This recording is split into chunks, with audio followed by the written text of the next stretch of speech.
All right. Now, who was here? Who wasn't here last week? I know the Wayne family was all absent. We were talking about a mnemonic, Christ is alive, that I learned from someone named Mike Winger, and it's something to help us remember points of evidence for the resurrection. And I thought I didn't give any handouts last week. Try not to look at your notes. But does anyone remember any of these? Witnesses. You mean like there were witnesses? Well, like what did the different letters stand for? What were the different points that we went over last week? I remember that A was started with the word A. Yeah. Alive. A. It was alive. Yeah. Alive. Christ is alive. So there were ALIVE. Right. Does anyone remember what any of those were short for? An empty grave was or A. No, it wouldn't be an He was empty grave. That Enemies. enemies is the last one. Enemies of Christ converted was the E. Oh yeah. Oh yeah. A was a death by crucifixion. That was the one that was a little bit of a cheat because we were just using A. But it's better than spelling Clive. That wouldn't really be as relevant, right? Does anyone remember what the L was? L was kind of an embarrassing thing that people wouldn't make up if they were inventing the story. Katie, do you remember what L stood for? I'm looking. I thought Katie would have this one. Well, I thought Katie was too. No. Took her notes so I could read my handwriting. Got a hand on this one. L was ladies discovered the Oh, that's right. Oh yeah, in that culture, in that time, women's testimony was not respected, and so it's the sort of thing that if you were inventing a story and you wanted people to believe it, you wouldn't say that women were the first. It doesn't really make the guys look great either, that they were in hiding while the women went to tend to the grave. Right. What about the I? Does anyone remember what I stood for? Was that the witnesses? Yes, independent appearances by the risen Christ. Yes. There was first the women, then Eyewitnesses. there you. That's good too. Yeah, that's good. That is good. The two on the road after the women, and then the 10 apostles, then Thomas, who missed the first appearance, Right. and then there was James and the Lord's brothers. Yes. There was a crowd of 500, according to Paul. So all these different occurrences and multiple visits with the 12. There was the breakfast on the shore and the ascension. So multiple witnesses, multiple occurrences, and multiple groups of people and individuals. And then the V was, anyone remember V? Violence against the apostles. Oh, that's That they were all persecuted and eventually killed for their insistence that they had seen the risen Lord and that he was the Messiah. And they didn't really have anything worldly to gain by maintaining that story if it weren't true. So today we're going to look at sort of the counter arguments, or they're not even really arguments, but say proposals or hypotheses, things that you might encounter somebody proposing an alternate explanation for the resurrection of Jesus, and you know, we'll go through them and apply these points of evidence and work through like how much do these arguments hold water, or you know, how can we refute them if we're confronted with them. So well, let me just go through these since we didn't go through them in order. Okay. I found my notes. All right. Well, I didn't really want you to rely on those. I was just curious to see if you know. Well, my memory's like cottage cheese, small Yeah. bird, so Well, that's why I thought it would be good to kind of go over them, because repetition helps the memories stick. You know. Yeah.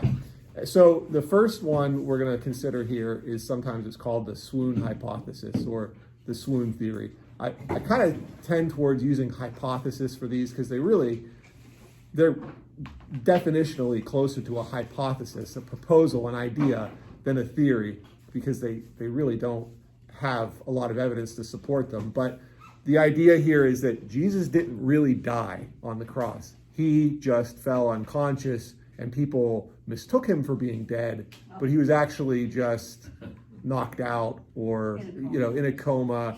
And then in the tomb, he woke up. And so the risen Christ that people saw was just him recovered after having been unconscious following the crucifixion. So this was the doubt program, right? This is something that people will sometimes propose. Well, maybe he didn't really die. So, I mean, as I understand it, he was beaten before they put him on there. That's right. Right? I mean, so bad that you couldn't even make out his face. Right. And to carry his own cross. Would have lost a lot of blood. Right. Because he was beaten with the cat of nine tails flagellum, the thing that had lots of barbs that would have shredded his flesh and everything like that. Well, Right. also when they were dying, just to be sure they were dead, they would break their legs. That's right. And they did not break Jesus' legs because he was already dead. Yes. And Well, they there's actually, no- They thought it was. That was spoken of, that his bones would not be broken. right. Yeah, in That was Psalm, Isaiah. right. And they actually did that to speed along the death because it was getting late in the day and they didn't want to be having to deal with dead bodies after sundown because it was the Sabbath and the Passover was coming up. So when they broke the legs of the other criminals that were crucified with him, but when they went to break Jesus' legs, they found that he was already dead, which was a fast death as far as crucifixions go. But considering all the injuries he had sustained leading up to the and then don't crucifixion. forget they pierced his side Yes, with To a make sure with the he was spear to dead. make sure. exactly. Did it say water and blood came out? Yes, this is And that's excellent. a sac around the heart Right. that holds water, so it's kind of telling you that when they pierced his side, they got all the way through to the heart. Yeah. Because there's a sac called the perineum around Per- the heart. yeah, the that pericardium holds- or- yeah. pericardium, okay. And if you were to pierce that and pull out, water and blood would come out simultaneously before all the water drained from around the heart. Right. And that was Why do you something, keep saying you don't think you'd make a great teacher? This guy's brilliant. yeah. So that was something that wasn't really even understood at that time. And for a long time, even say in the Passion of the Christ, which is fairly recent, they kind of spiritualized that moment and had like the blood like spraying out all over everybody and then turning clear, right? So if you don't really understand what that means, and it's very likely that even 2,000 years ago, it was recorded, this is what we saw, but they might not have really understood the implications of it. But it is confirmation that he was dead. If he wasn't dead already, he certainly would have died in short order, having either the pericardium or possibly his lung filled with fluid. But one way or another, blood and water coming out of that spear wound means he's either dead or it would be a fatal injury if he wasn't already dead. And can I add something to that? And the way that we know that that particular instance of the piercing is true is because we've got 4 different recordings of it. Or three, I think. Well, we have it in John. Now, John reports Is it this. in Matthew too? I'm not 100% sure. I'm pretty sure it's in all of them. But- or there's at least a but- version of it. But John says, I mean, we know he reports that he was there, and we have the Gospels that say, where he assigns John the task of looking after his mother, right? So they're both there, and so he's witnessing this firsthand. He says, that they didn't break his legs, and then the soldier pierced his side with a spear, and the blood and water came out. And then he goes on to say, and he who has seen this has testified. He's speaking of himself, because John never uses his own name, but he's talking about, like, this is what I saw, I was there, and his testimony is true. Again, he's speaking in the third person. And let's pair him. I look at it. If you were going to try to impeach John, it would be very difficult because he gave the world his greatest moral teaching ever. Jesus. John, well, John did. Yeah, I but it got was you. Jesus. I mean, he was one of the greatest moral teachers that ever lived. Yes. So Right. it'd be very difficult to impeach his testimony. Right. Yeah.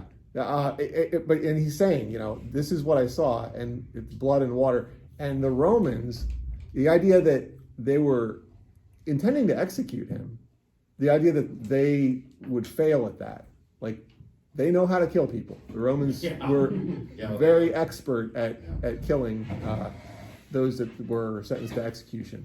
So they came upon his dead body when they were going to break his legs, and then to confirm that he was dead, pierced his side. And so he certainly was dead, and that was, we have witness of that, the details surrounding that even now we can see there's no way someone could have survived that.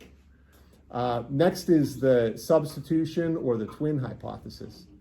And this is the idea that wasn't the same person that was crucified as the one that was seen after the resurrection, that they were two people. They might have been twins. They might have been somehow a double. This is the sort of thing you might see in a stage magician show.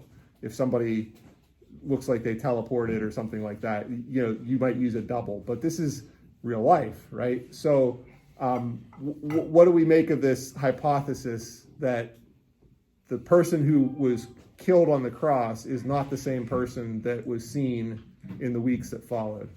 Anyone have any thoughts on that? What's the evidence?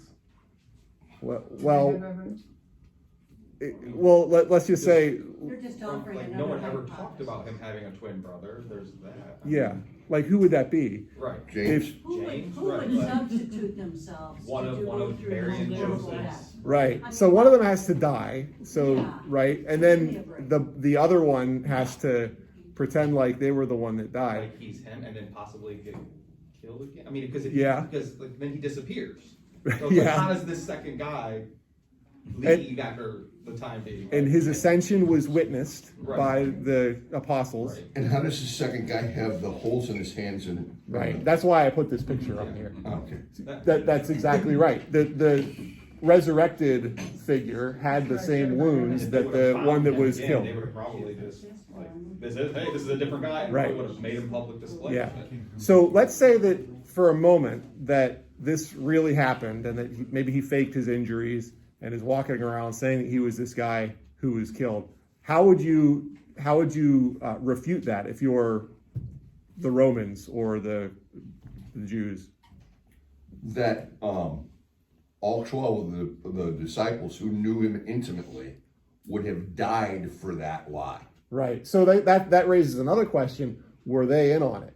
So either So they were conspiracy. being tricked, right? Because then I guess so much for being a moral teacher. If this person is involved in, you would think The either the great one that spy. died or the other one or both are, scamming the apostles and his mother, who was there, like she would surely know. So she's either in on it or she would know, right? Yeah. Linda. The other thing I was gonna say is that it was prophesied that he was going to be crucified on the cross. So Right. if he faked his death so he could continue on his good work, he certainly wasn't the Lord. Yeah. Because it was prophesied that this was the path he was going to take. So Right. if that really was true, he had a twin, then he really wasn't the Lord. Right. But if people are saying that this is what happened, if it is what happened, what would they do to prove that this guy isn't the one that was killed? You could open up the tomb. The tomb was sealed. The body would still be there. So if this guy's walking around saying, "I'm that guy who was killed," and put in that tomb, you could open it up and produce the body. If you produce the body, really for any of these things, And then where did he go after the ascension? Oh, but then Right. they probably said the body was stolen because his tomb, the stone was rolled right. away. We'll get to that one How did too. you roll away? Right. That's a whole other set of Yeah, yeah, problems. There, who- Yeah. Is it safe to say Didn't really die. that Paul believed one of these Or maybe he things? died. And There that's was a why he twin. set He was out stuck, though. to Okay, I kill see. all of those who followed after. Yeah. He I think was so. hunting down this Well- possible That doesn't idea. work. Right. Fleshing out. One of these theories, one of them goes back all the way to the Bible. We'll get to that one as far as we have a record of what story was being circulated at that time. Did these people believe in prophecy? The ones that are Well, doing the hypothesis? the Jews did. These are like anyone you might talk to who's an unbeliever. So it's not necessarily a Jew, right? Right. Anyone, if you're talking to someone who's not a Christian and you're trying to tell them, hey, Christ rose from the dead, they might either they've heard these, or sometimes they just are kind of grasping at straws, and they'll come up with this idea, well, maybe the apostles stole the body. And then so what do you do with those kind of arguments? Like, but maybe it wasn't really Jesus, maybe it was his twin All brother. speculation, right? It is, but it's easy to shut it down if you kind of think through it ahead of time. And if you get put on the spot, hopefully you'll remember like how these ideas. All you have to do, if there's two of them, all you have to do is produce the dead body, because that's not going away, right? That's right. Well, Dan? if I was a quote a twin brother, you think I want to go through that hanging on the cross? Forget that Right. noise. Yeah, No, I wouldn't volunteer for something like that. yeah. He drew the short straw, apparently, right? Like, Right. Yeah. and Nuts. again, like, to what end? What was there to gain from all that? Yeah, You and know? he died at the end. Yeah, so. even for the one that lived, it wasn't like he got to rule the world or something like that. Like, he appeared a few times over the course of Yeah. several weeks, and then was never seen again, except for by Paul. That was the exception. So yeah, you have the apostles. They knew him. If unless they're in on the scam, which again, why would they die for something they knew was a lie? If they were being scammed by this as well, they've lived with him for 3 years. You would think they would know the difference between the real person and an imposter. And they witnessed the ascension too, right? So that's like, how does the double pull that off, right? Right. All right. And yeah, So here's the other thing, is that under torture, everybody breaks. right, I mean, there's no exception to that. right. Everybody breaks. So if you're being boiled, Especially in if you've got a group of a dozen people, right? Like maybe one or two of them could hold out, but they can hold up, but eventually everybody breaks. Yeah. I mean, if you talk to special ops people, they'll tell you Yeah. everybody breaks. So a lot of people can hold out longer than others. right, Sooner or later, you're going to break. So these guys are being boiled in oil, crucified upside down. right, One of them would have broke. right. Certainly, right. I mean, And that's confess the what whole thing. is it Lee Strobel that compares us to the Watergate scandal? Yeah, Those no, guys. that's Chuck Colson. Chuck Colson, Chuck right. Colson. All those guys, you threaten them with prison, and they all start spilling the beans, right? They weren't even being threatened with death. Yeah, their conspiracy lasted 15 minutes. Right. Yeah. Well, then you have Jesus' mother. Like, she surely would, even if these were identical twins, she would be able to tell them apart. And how do you have a secret twin? Jesus' brothers Yeah. weren't believers. They weren't on board with his ministry during his life. They would have known if there were two of That them. only happens in soap operas. Right. Yeah. And people knew him, right? People who would say, like, "Isn't this the carpenter's I son?" was just about to say that. They Like, would it's know not if he had a twin if he had brother. a twin brother, then like which one of the carpenters? That's right. Yeah. Isn't this- Unless there was one this- of the carpenters. Yeah, unless it was just But isn't this Jesus? Like, if he has a twin brother, how do you know this is Jesus? right. And unless there was this long con that all their life, like, they had one in hiding and would only send one out Yeah. at a time. Right. And the other thing is when you looked at all those writings about him outside of the Bible, not one of them mentioned a twin brother everywhere. Even his enemies didn't mention a twin brother. No, there's no mention anywhere of that. Right. Yeah. There's not at that time that was not proposed. Right. So if he had a twin or a double, now this is what the Quran says, that it was actually Judas that was on the cross and killed, and that somehow people were made to believe, like, I think supernaturally, that he appeared to be Jesus. There's really nothing to that. That was written several centuries later. And his brothers too. Like, James was one of the ones we talked last week, who was an enemy of Christ that was converted. So he went from mocking Jesus and kind of goading him into dangerous situations to, as we've looked at, like, he was thrown off the temple wall and stoned and beaten to death. So he would know if there was this secret twin, and he wouldn't have been willing to die for that. That hypothesis, I wonder how long it lasted. Yeah, well, again, this is just something Yeah. you might be talking to some, college kid or something like that It's who will still come wrong. up with this. Yeah, you still hear it. Run into it. Yeah, right.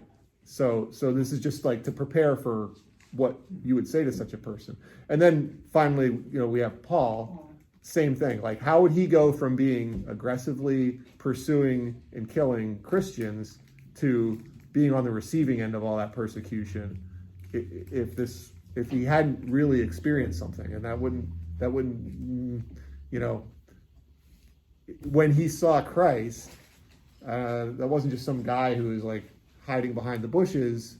No. He saw something that the others with him didn't see, and he experienced something that completely changed the trajectory of his life. That's right. And that doesn't get explained by this idea that there was a secret double or imposter for Jesus faking the resurrection.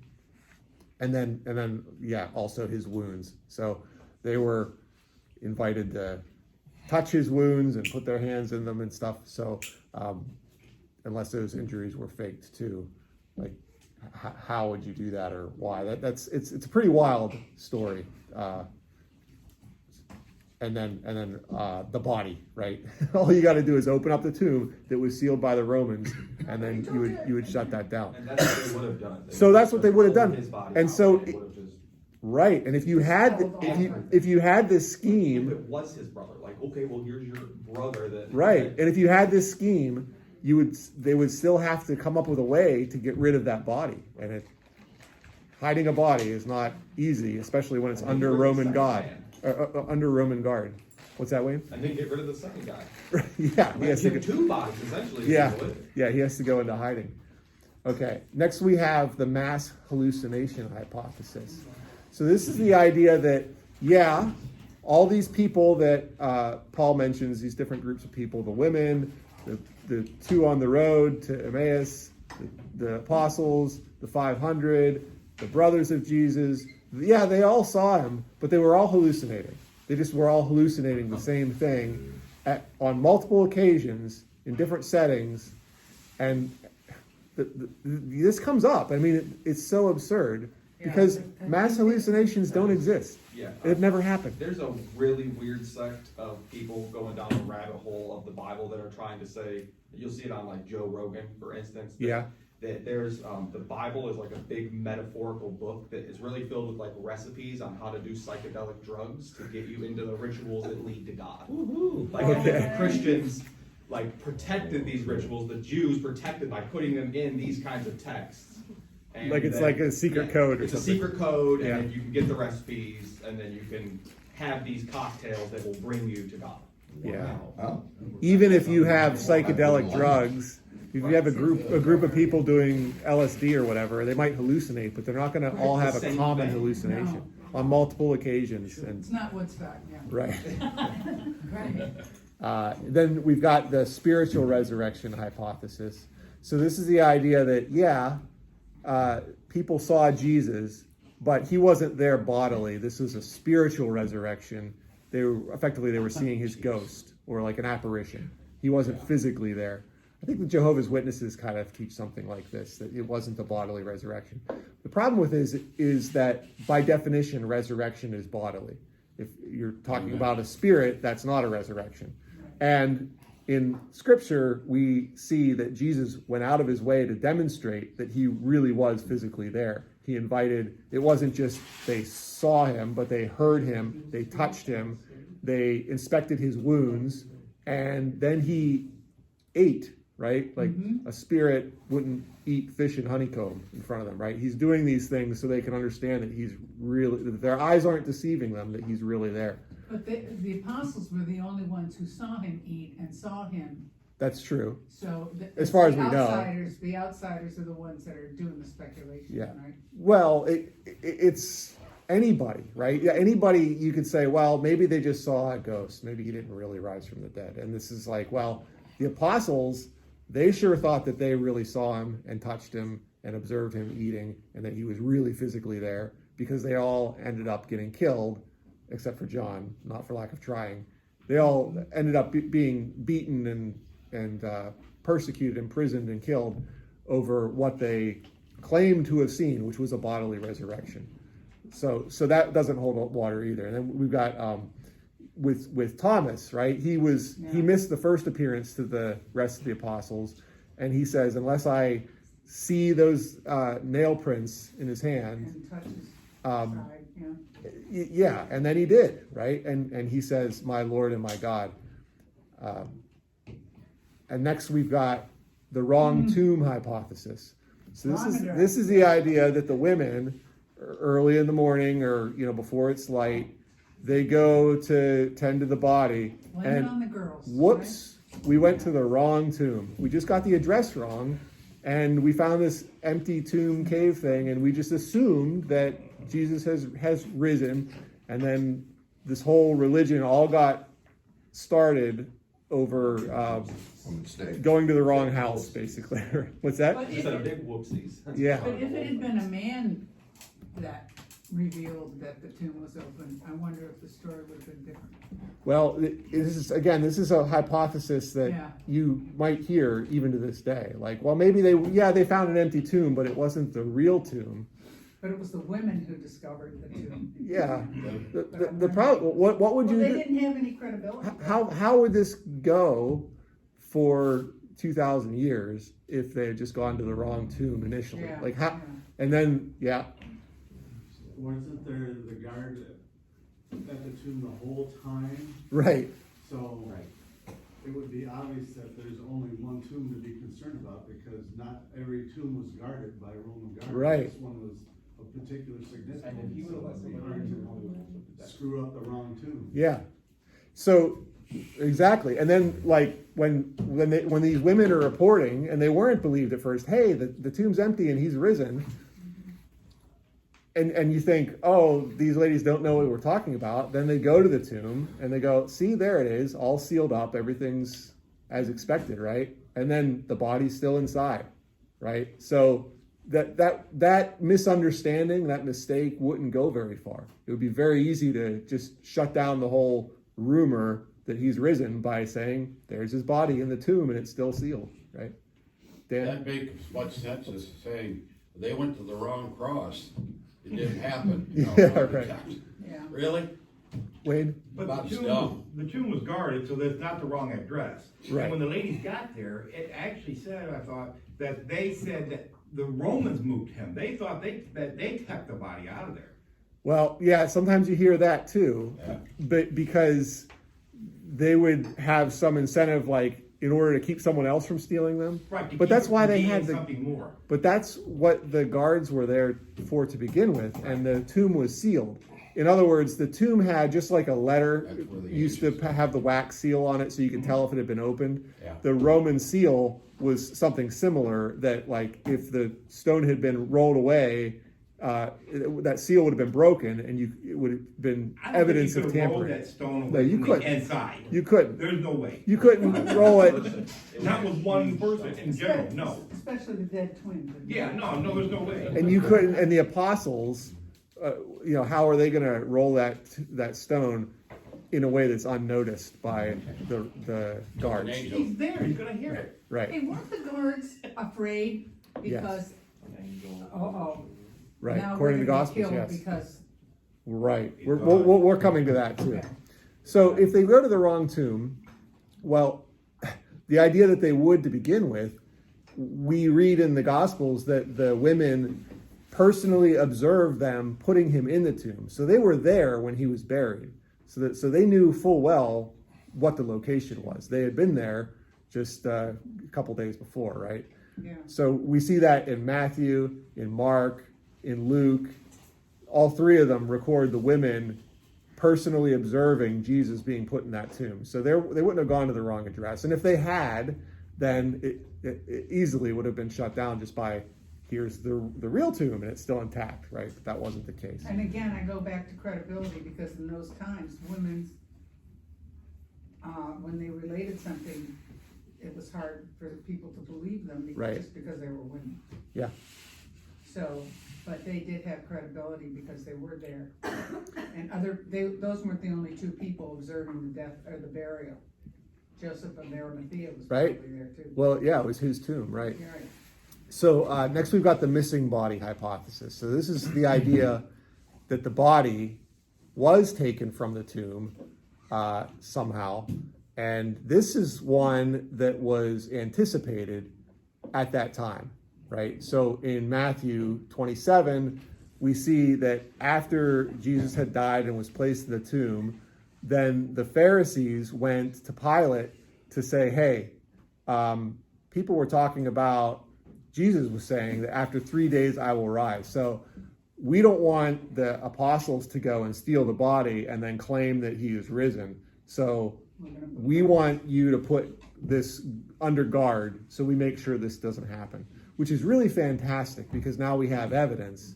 Like if it hadn't been under guard, there could be this doubt that maybe the body was stolen. But because of their fear that this would happen through some sort of a deception, now we know that there wasn't a deception because it was under guard. The stone was sealed, and if anyone had tried to get that body, they would have been captured and arrested. And the idea that the guards would have allowed the body to be stolen, that would have put their necks on the line. Yeah. Just like the Philippian jailer, whenever Paul and Silas were freed from prison with the earthquake, this guy was about to commit suicide because he thought he was going to be executed. And Paul told him, That's another angel. we're thing. still here, Yeah. right? And the same sort of thing happened with the guards after the tomb was empty, which they had witnessed this angel appear. Then the elders told them to say that the disciples came at night and stole him away while they slept.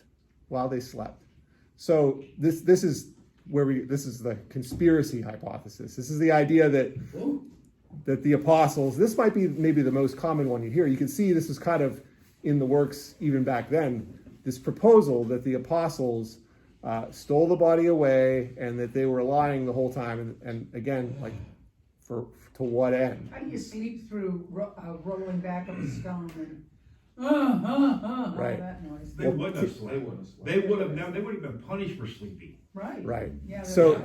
so that's a great point, Katie. Put to death, Because also. You're still awake. if they did sleep through it, how can they tell you what happened? Be an incentive to That's stay right. awake. If the guards were asleep, they can't testify that it was the apostles that stole the body. That would be an assumption. But they're saying that the story that they're prompted to give is that his disciples came at night and stole him away while we slept. So They we didn't know think who that did they it, but threw. we slept through it. We didn't see it.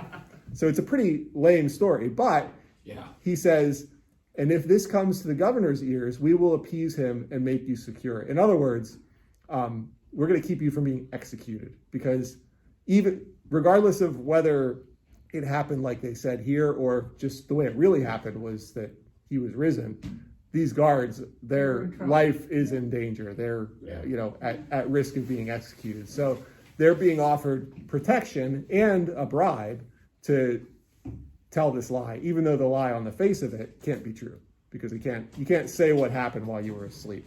So this is the oldest one. This goes all the way back to, the day of, pretty much.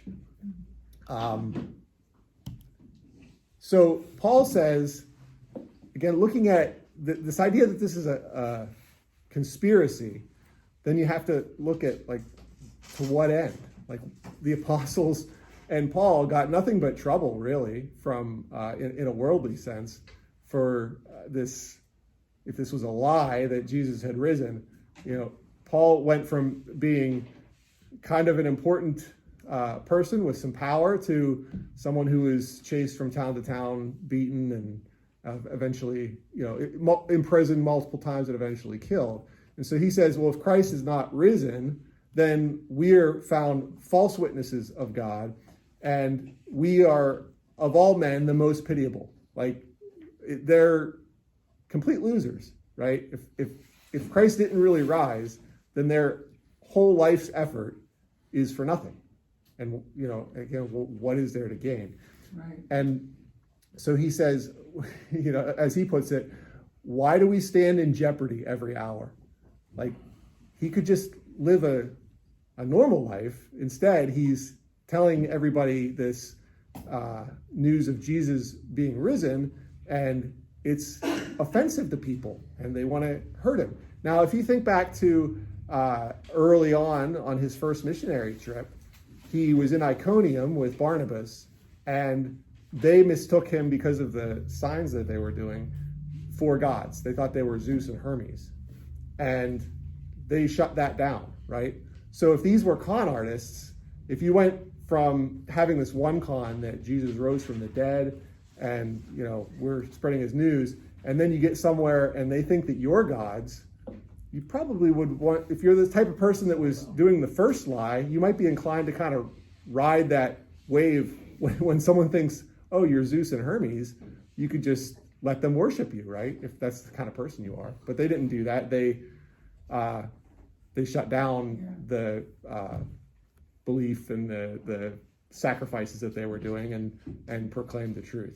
And something that I should have mentioned up front was the one that we talked about last month, the idea that Jesus is a myth.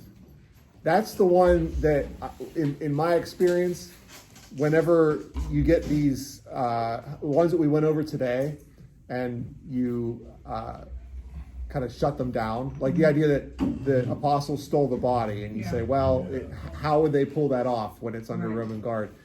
Then, if their heart is hardened, they'll often resort to, well, the whole thing's made up. None of it happened at all. None of these people existed. The whole thing's a complete invention. That's sort of like the tantrum end result of these failed arguments. They don't want to believe, and when they get cornered, the whole thing, right? But as we saw last month, there's lots of evidence, not just from the people who wrote in the Bible, but outsiders attest to the fact that Jesus and Christians existed, and he was crucified and all that. So there's really nowhere to go, unless like people can have cognitive dissonance and believe any kind of absurd thing. But there's no rational reason to reject the resurrection, even though on the face of it you go, well, it's a big claim, but all the evidence supports that it actually happened, and there's really no alternative idea that could explain the evidence.